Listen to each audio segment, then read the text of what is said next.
The message came through every speaker, every screen, every communication device across the known galaxy.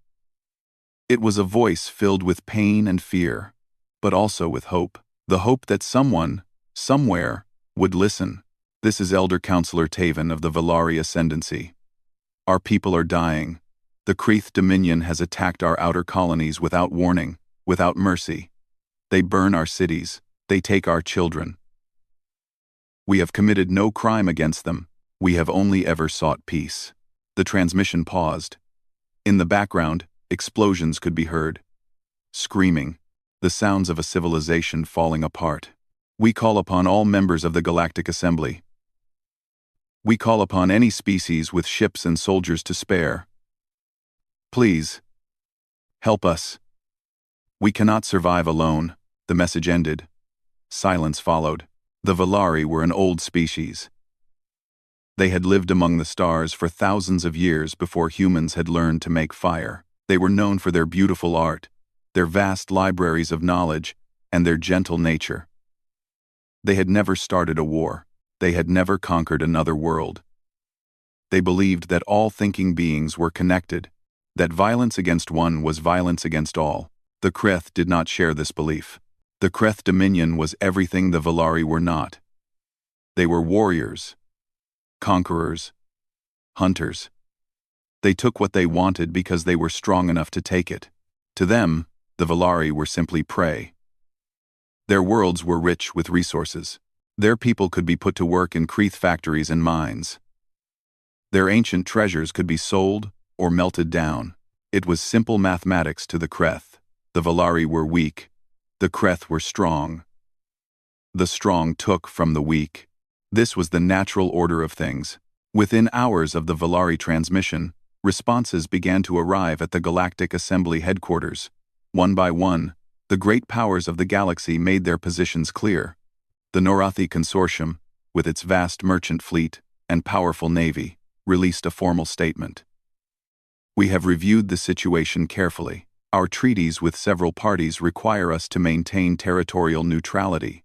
We cannot intervene in what appears to be a regional conflict. We wish the Valari people well and hope for a peaceful resolution. The Syndicate of Olos, controllers of the galactic banking networks, was more direct. There is insufficient economic incentive to justify military expenditure in this sector. We decline to participate. The ancient Primary, the oldest spacefaring species in the galaxy, simply said, "We do not interfere in the natural development of younger species. What happens, happens. This is the way of things." One by one, doors closed. The Valari cried out, and the galaxy turned away. On Earth, in a military command center deep beneath the Rocky Mountains, Commander Danny Vance sat at his station and listened to the Valari message for the third time. He was 42 years old, with gray starting to show at his temples and lines around his eyes from too many years staring at screens in dark rooms. He had served in the United Earth Defense Fleet for 20 years. He had seen combat against pirates and smugglers. He had never seen anything like this. The Valari elder's voice broke slightly as she begged for help. Danny thought about his own daughter. 9 years old. Probably asleep right now in their home in Colorado. He thought about what he would do if someone came to take her. How he would feel if he called for help and no one came. He saved the transmission and walked down the corridor to Admiral Patricia Cole's office. She was awake, of course. She was always awake these days. "Admiral, did you hear the Valari broadcast?" Patricia Cole was 60 years old, with short silver hair and eyes that had seen too much death to be surprised by anything anymore. She nodded slowly. "I heard it. I also heard the assembly responses. Everyone is staying home. We could go," Danny said. The Admiral looked at him for a long moment. "We have 12 combat-ready ships, Commander. The Kreeth have hundreds. We joined the galactic community 4 years ago. Half the species out there still think we are primitives who got lucky. I know the odds, Admiral. Do you? Because I need you to really understand. If we send ships, most of them will not come back. We will be throwing ourselves against an enemy we cannot beat. And no one will thank us for it. The Assembly will call us reckless fools. The Creeth will add us to their list of enemies. Danny took a deep breath. And if we do nothing? If we sit here and watch while an entire species is wiped out? What does that make us? Patricia Cole stood and walked to the window. There was no view underground, of course. The window showed a projected image of the night sky. Stars, shining in the darkness. It makes us like everyone else, she said quietly. Safe, smart, alive. That's not who we are. The Admiral turned back to face him. There was something in her eyes now. Something that might have been pride, or might have been sadness. No, she agreed. It is not. 3 hours later, the message reached President Laura Whitman. She called an emergency meeting of her cabinet. Secretary of Defense Greg Palmer argued against intervention. The risks were too high, the chances of success too low. Intelligence analyst Katie Morgan showed satellite data of the Creeth fleet. It was massive, terrifying. The debate went on for hours. Voices were raised. Fists struck tables. Some said humanity had a duty to help those who could not help themselves. Others said humanity had a duty to protect its own people first. Finally, President Whitman raised her hand for silence. I have heard all of your arguments, she said. You have given me numbers and strategies and political calculations. But none of you have answered the only question that matters. She looked around the room at each of them. If we were the ones crying for help, what would we want someone to do? The room was silent. Send the ships, the president said. All of them. Across the galaxy, the Valari waited in the ruins of their burning cities, watching the sky for salvation that would never come. They had stopped hoping. The galaxy had spoken. They were alone. And then, from the far edge of known space, from a small blue planet, orbiting an ordinary yellow star, a single transmission cut through the silence. Valari Ascendancy, this is the United Earth Defense Fleet. We received your message. We are coming. Hold on. You are not alone anymore. Elder Taven heard the words and wept. She did not know these humans. She had never met one. But in that moment, she loved them more than she had ever loved anything in her long life. Someone had answered. The hangar bay of the Resolute Dawn was filled with noise and movement. Engineers ran between ships, carrying tools and equipment. Soldiers loaded weapons and supplies into transport vessels. Everywhere, people were saying goodbye to each other, not knowing if they would ever meet again. Commander Danny Vance stood on the observation platform above it all, watching his people prepare for war. 12 ships. That was all humanity could send. 12 ships against an empire that had conquered dozens of worlds. It was not enough. It would never be enough. But it was what they had. Admiral Cole had given him command of the task force. It was an honor he had not asked for, and was not sure he deserved. 2,000 Marines. 300 crew members on each ship. Doctors, engineers, pilots, soldiers. All of them were trusting him to lead them into the darkness and bring them home again. He was not sure he could do it. You have that look on your face again. Danny turned to see Lieutenant Megan Brooks walking toward him. She was 35, with dark hair pulled back in a tight braid, and a scar running along her jaw from a boarding action 3 years ago. She was the best officer he had ever served with, and she never let him feel sorry for himself for more than a few minutes. What look? He asked. The look that says you are thinking about how many of us are going to die. She came to stand beside him, looking down at the hangar. You know, that kind of thinking does not help anyone. I know, but I cannot stop. Then think about this instead. Every person down there chose to be here. No one was forced. We all heard the odds. We all saw the numbers. And we all decided that some things matter more than surviving. Danny nodded slowly. She was right, of course. When the call went out for volunteers, he had expected maybe a few hundred people to step forward. Instead, he had to turn thousands away. There were not enough ships for everyone who wanted to go. When did you become so wise? He asked. Megan smiled, but there was no humor in it. When I realize that we are all going to die someday, the only thing we get to choose is what we die for. 3 decks below, Dr. Heather Adams was organizing medical supplies. She was 48 years old, a xenobiologist who had spent her career studying alien life forms. She had never been to war. She had never seen combat. But when she heard the Valari transmission, she knew she had to go. Her assistant, a young medic named Tyler Grant, looked at her with worried eyes. "Doctor, are you sure about this? You are not a soldier. You could stay on Earth, help coordinate from here." Heather shook her head. "Those people are going to need medical help. They are going to need someone who understands alien physiology. I have spent my whole life studying other species from a distance. Now I have a chance to actually help one. You could die out there.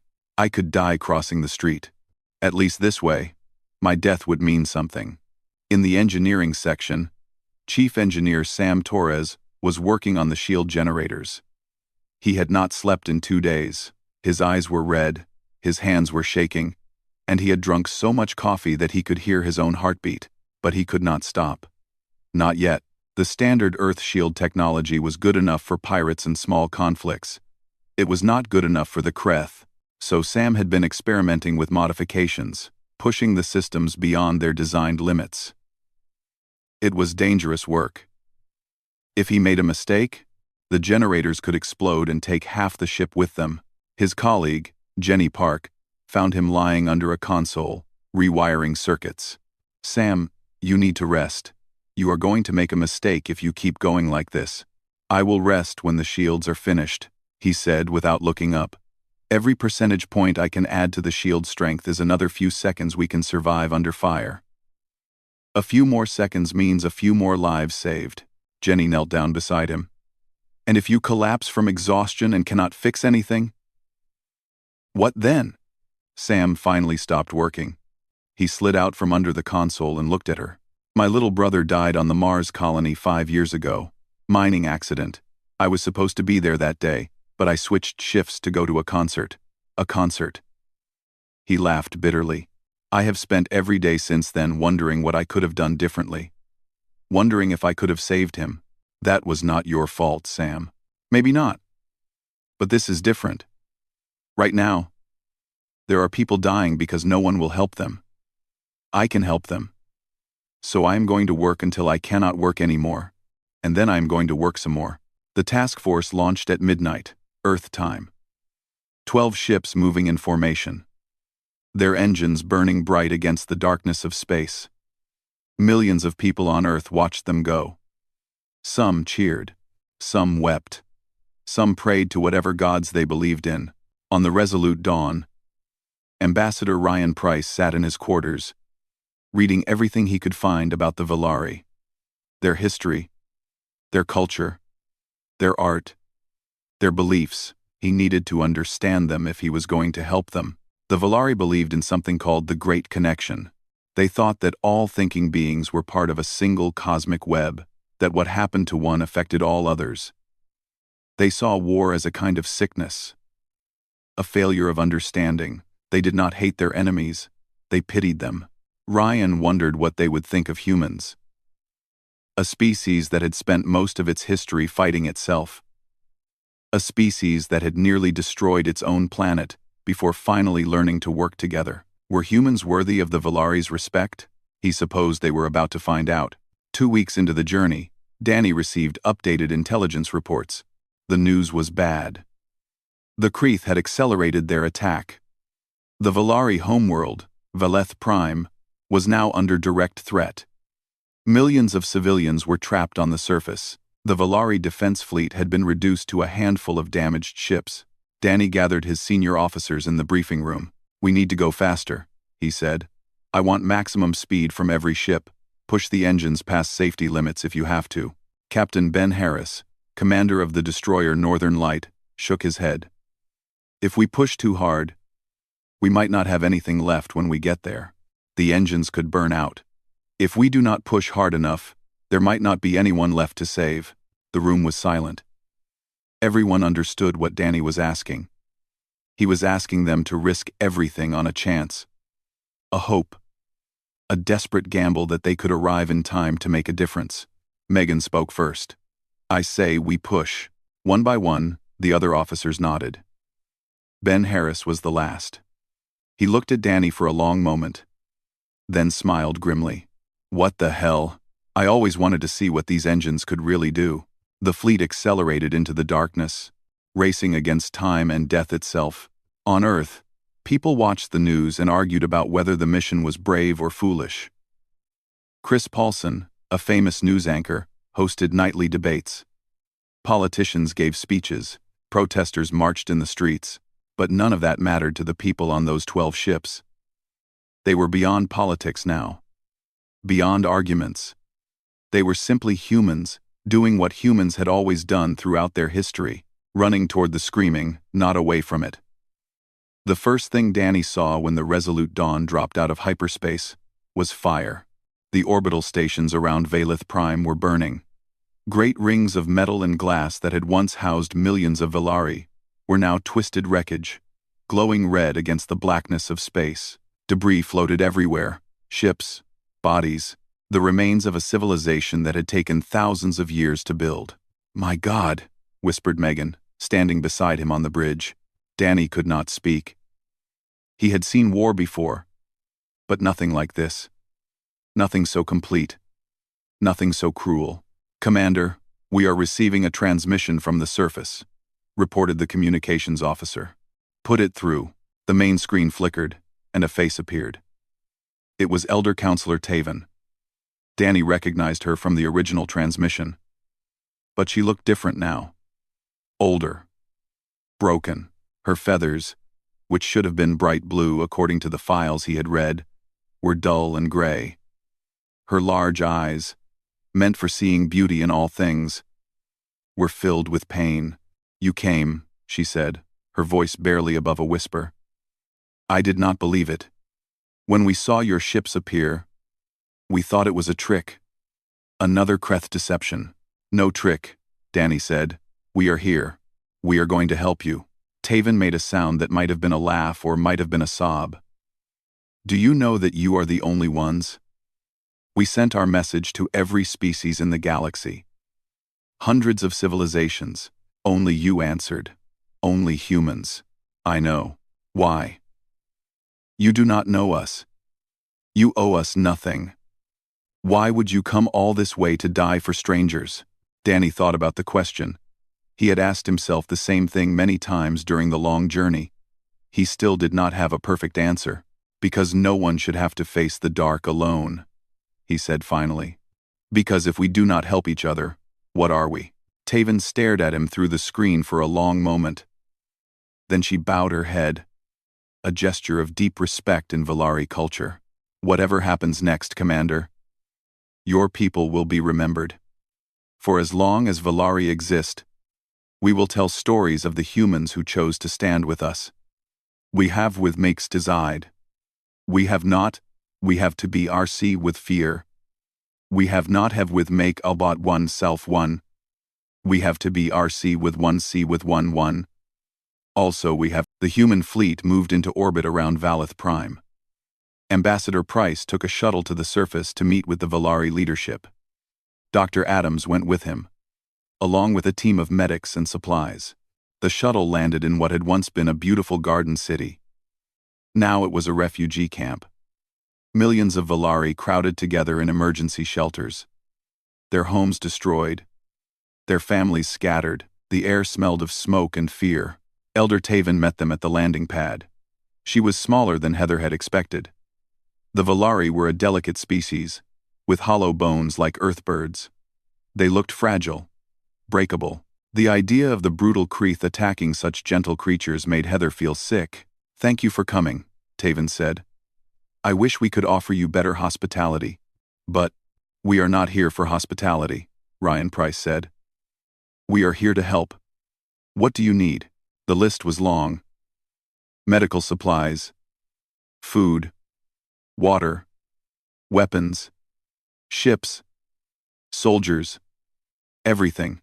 "We will give you what we can," Ryan said. "But I will be honest with you. We are a small force. We cannot defeat the Kreth alone." What we can do is buy you time. Time to evacuate civilians. Time to save as many lives as possible. Take time to evacuate civilians possible. Taven nodded slowly. Time is precious. Every hour, more of my people die. Then let us not waste any more of it.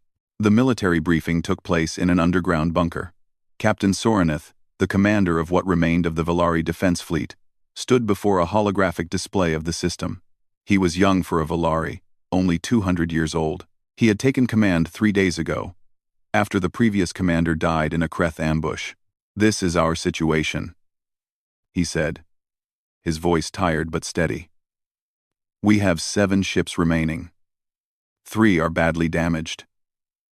The Kreth pulled back after their last attack to regroup, but our scouts report a large fleet gathering at the edge of the system.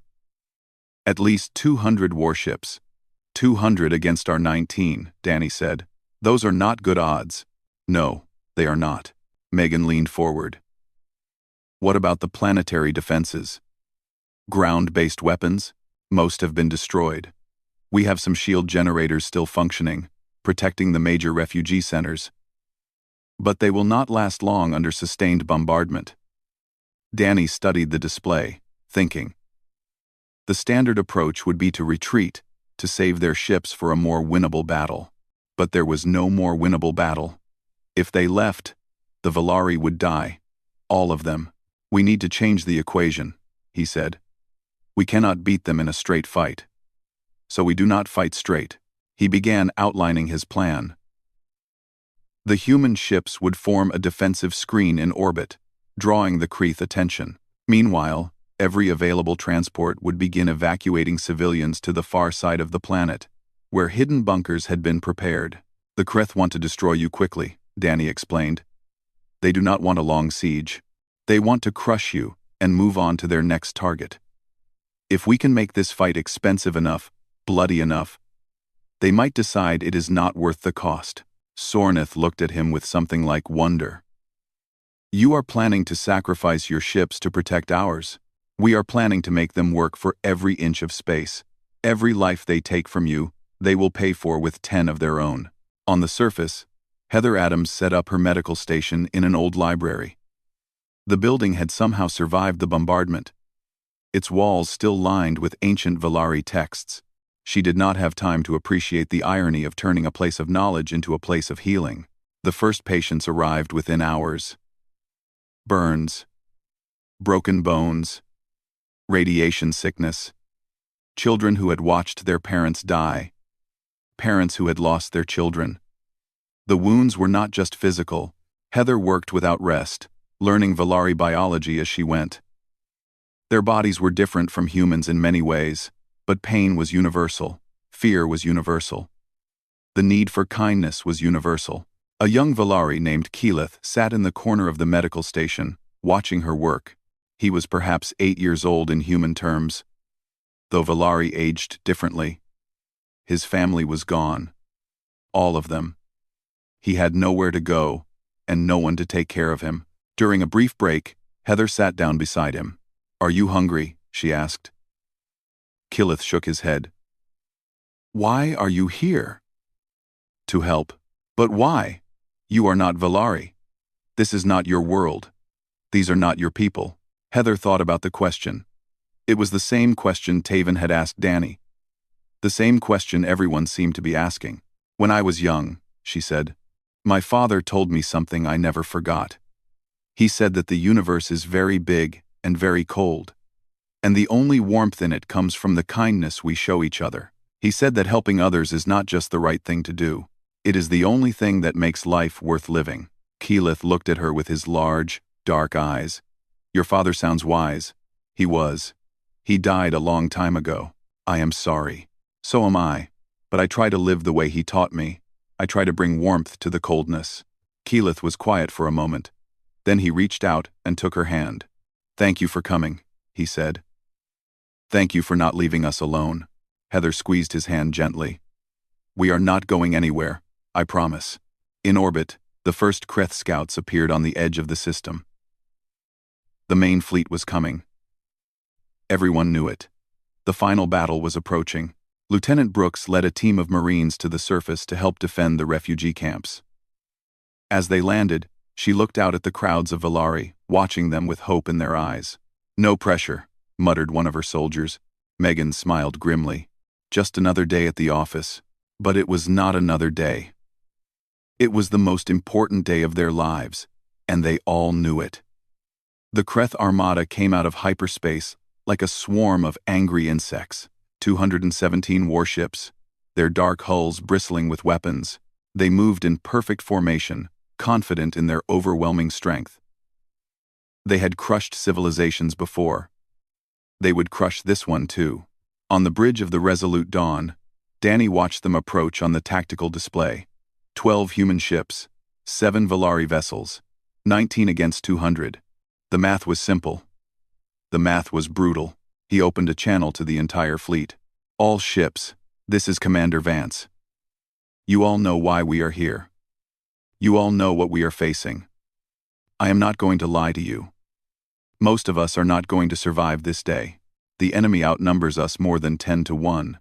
Their ships are bigger. Their weapons are stronger." He paused, looking around at his bridge crew. Megan stood at the tactical station, her face calm. Sam Torres was at the engineering console, having finally been ordered to rest for 6 hours before this moment. They were all looking at him, waiting. But numbers are not everything. The Kreth fight because they want to take. We fight because we want to protect. They fight for conquest. We fight for something greater. We fight for people we have never met, people who asked the universe for help and were ignored by everyone except us. He took a deep breath. We did not come here to win. We came here to give them time. Every minute we hold is another transport away from this planet. Another family saved. Another child who gets to grow up. Make every minute count. Make every shot count.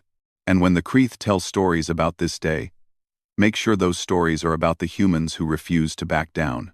The channel closed. For a moment, there was silence on the bridge. Then, Megan spoke. "Nice speech, Commander.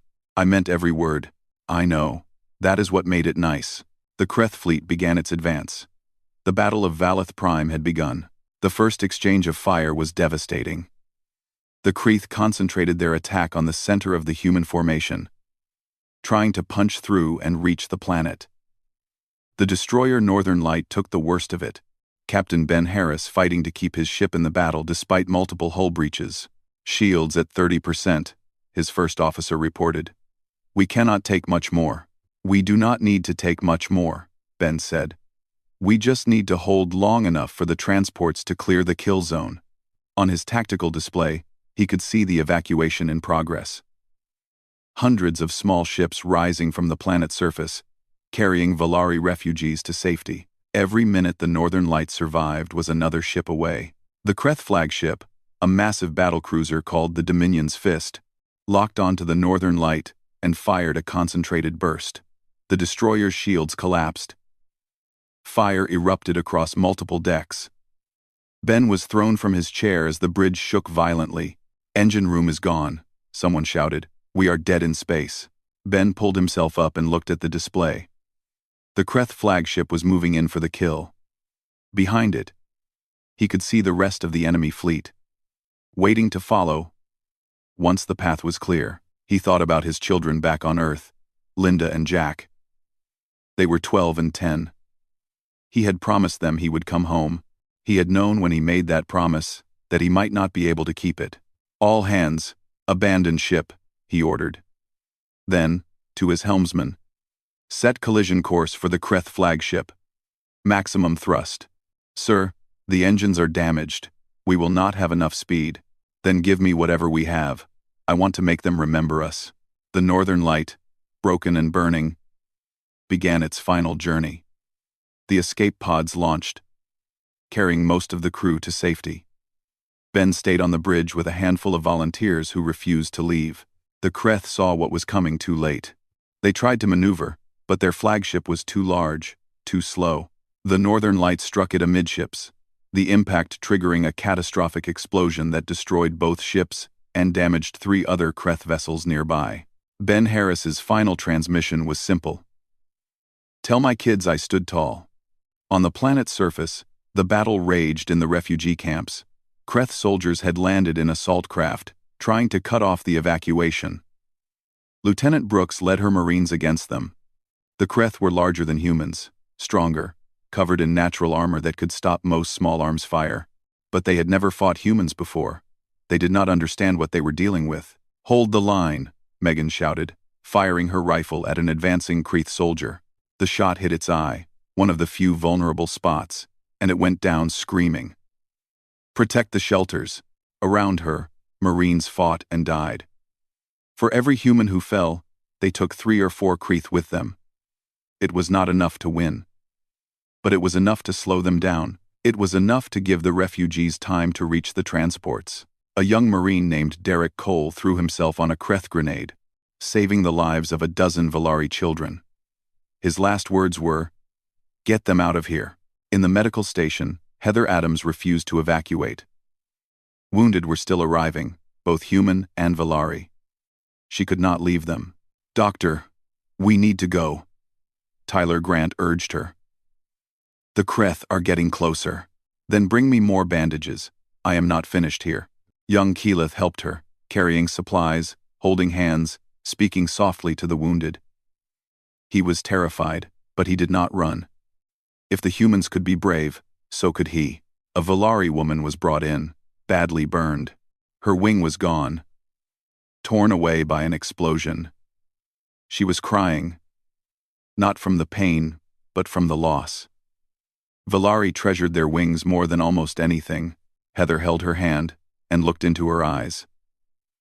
"You are going to be okay. I promise. You are going to live." "Why?" the woman whispered. "Why do you care?" "Because someone has to. Because kindness is the only answer to cruelty." In orbit, the Resolute Dawn was dying. The ship had taken dozens of hits, and whole sections were open to space. Danny ordered non-essential crew to the escape pods, but he stayed on the bridge. So did Megan. So did Sam Torres. "Shields are gone," Sam reported. "Weapons at 40%. We have maybe 10 minutes before the reactor fails." 10 minutes is enough, Danny said. "Keep us between the Kreth and those transports." On the tactical display, he could see the evacuation progress. Over 2 million Valari had been moved to safety. Another million were still waiting. Every minute mattered. A Kreth assault team breached the hull and stormed toward the bridge. Megan grabbed a rifle and went to meet them, fighting hand-to-hand in the corridors. "You do not give up, do you?" she muttered, driving her combat knife into a Kreth warrior's throat. Then something unexpected happened. 3 Valari civilian ships, unarmed transports that had already completed their evacuation runs, flew back into the battle zone. They headed straight for the Kreth fleet, broadcasting on all frequencies. The broadcasts were not calls for help. They were songs. Ancient Valari death songs. Sung only by those who had accepted that their lives were ending. The songs were beautiful and terrible, filled with grief and defiance and love. The Valari ships flew into the Kreth formation, their pilots sacrificing themselves to buy more time for their people. They were not soldiers. They were teachers and artists and shopkeepers. But they had watched humans die for them, strangers who owed them nothing, and they could not stand by any longer. One after another, the Valari ships crashed into Kreth vessels. The damage was minimal compared to what the human warships could do. But the symbolism was enormous. The Valari, the gentle, peaceful Valari, were fighting back. Across the galaxy, observers who had been watching from a safe distance saw what was happening. The Narathi captain, who had cited neutrality treaties, sat in his chair and wept. The primary elder, who had spoken of natural order, reconsidered everything she thought she knew about courage and choice. By dawn, the human fleet was shattered. Only 4 ships remained operational, and all of them were badly damaged. Over 800 humans were dead, but the Kreth armada was broken too. They had lost over 60 ships. Their flagship was destroyed. Their assault on the surface had been beaten back. The cost of victory had become too high. The remaining Kreth ships withdrew. The battle was over. Valeth Prime still stood. The silence after battle was always strange. Danny had experienced it before, but never like this. He stood on the observation deck of the Resolute Dawn, looking out at the wreckage floating in orbit around Valeth Prime. Pieces of ships, human and Kreth and Valari, drifting together in the darkness. In death, they all looked the same. His arm was in a sling, broken during the final assault on the bridge. Megan stood beside him, her face covered in cuts and bruises. Sam Torres was in the medical bay, being treated for radiation exposure from the damaged reactor. They had survived. Many had not. 847, Megan said quietly. What? 847. That is how many we lost. I just got the final count. Danny closed his eyes. 847 people who had left Earth, knowing they might never return. 847 families who would receive news that would break their hearts. 847 empty chairs at dinner tables, empty beds, empty spaces in the world. And the Valari? He asked. Over 3 million evacuated, the camps held, the planet survived. Megan paused. We did what we came to do, Danny, did we? We gave them time. We gave them hope. We showed them they were not alone. Danny opened his eyes and looked out at the stars. Somewhere out there, Kreth ships were limping home, carrying stories of the battle, stories of the humans who had fought like demons, who had refused to surrender, who had died protecting strangers. Ben Harris was my friend, Danny said. We served together for 15 years. He taught me everything I know about commanding a ship. And now he is gone. He saved us. His attack on the flagship broke their formation. Without that, we would have lost. I know. That does not make it easier. No, it does not. On the planet's surface, the survivors gathered to honor the dead. Valari and humans stood together in the ruins of what had once been a great city. Elder Taven had insisted on the ceremony. Despite the chaos of the aftermath, the dead deserved to be remembered. Ambassador Ryan Price spoke first.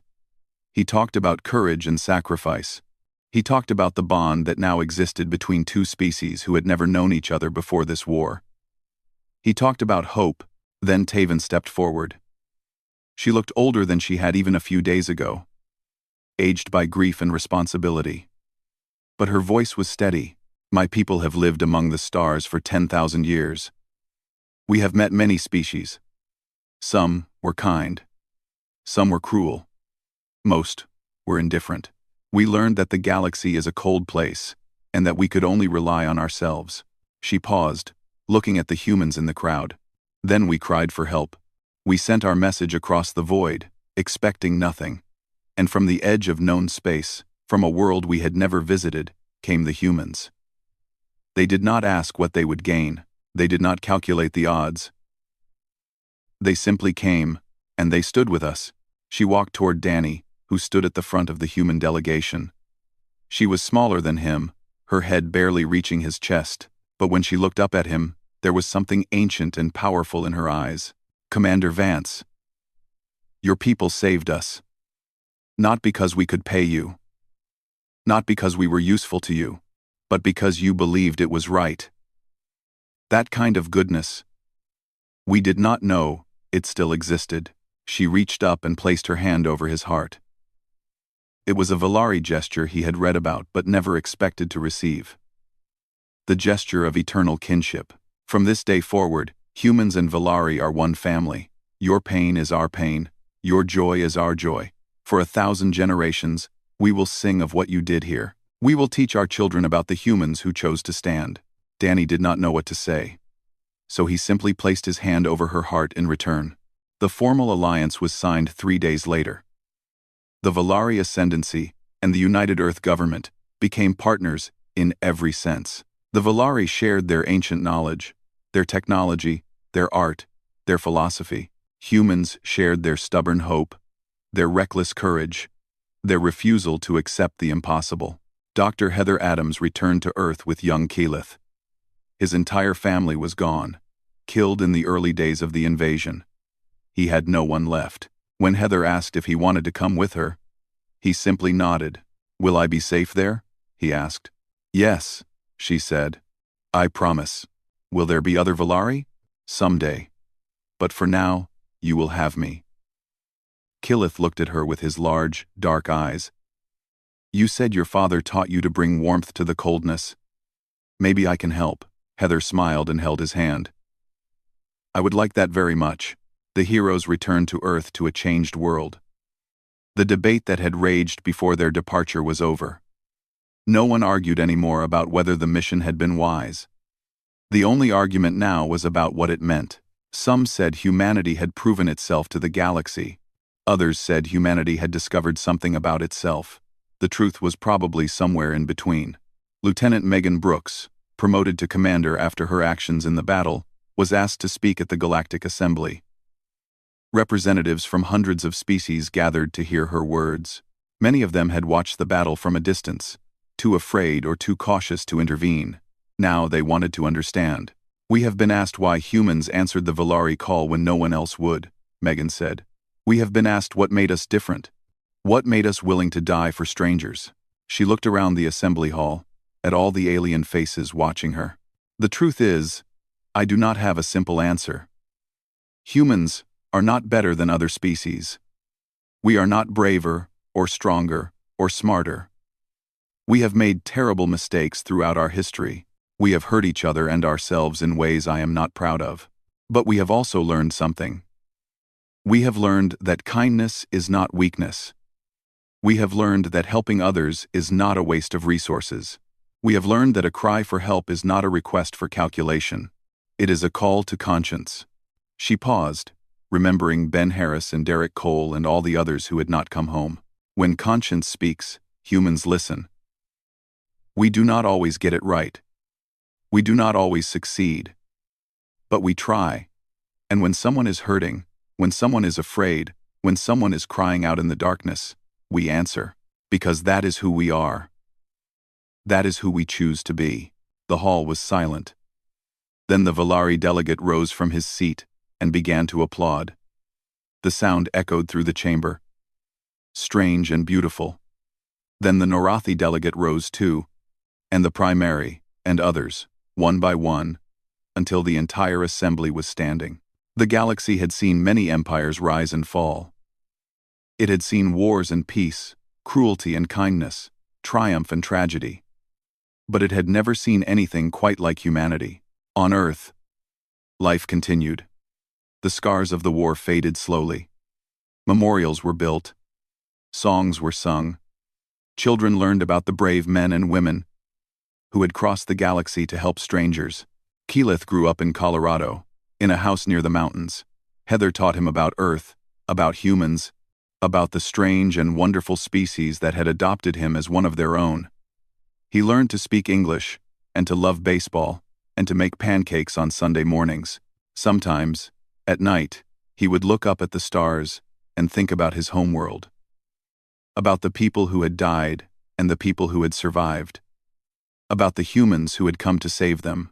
"Do you think they are proud of us?" he asked Heather one evening. "The ones who did not survive. Do you think they would be happy with how things turned out?" Heather put her arm around him and looked up at the same stars. "I think they would be proud that we are still here. I think they would be proud that we remember them. And I think they would be happy that we learned the most important lesson they tried to teach us." "What lesson is that?" Heather smiled. "That the only thing stronger than fear is love. And the only thing bigger than the darkness is the light we make together." Killith leaned against her, watching the stars shine. Somewhere out there, the Valari were rebuilding. Somewhere out there, the Kreeth were nursing their wounds. Somewhere out there, 1,000 species were talking about the humans who had changed everything.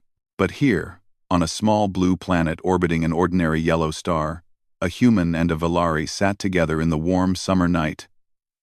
Part of a family that had been forged in fire and pain and hope. The galaxy would never see humanity the same way again. And that, perhaps, was the greatest victory of all.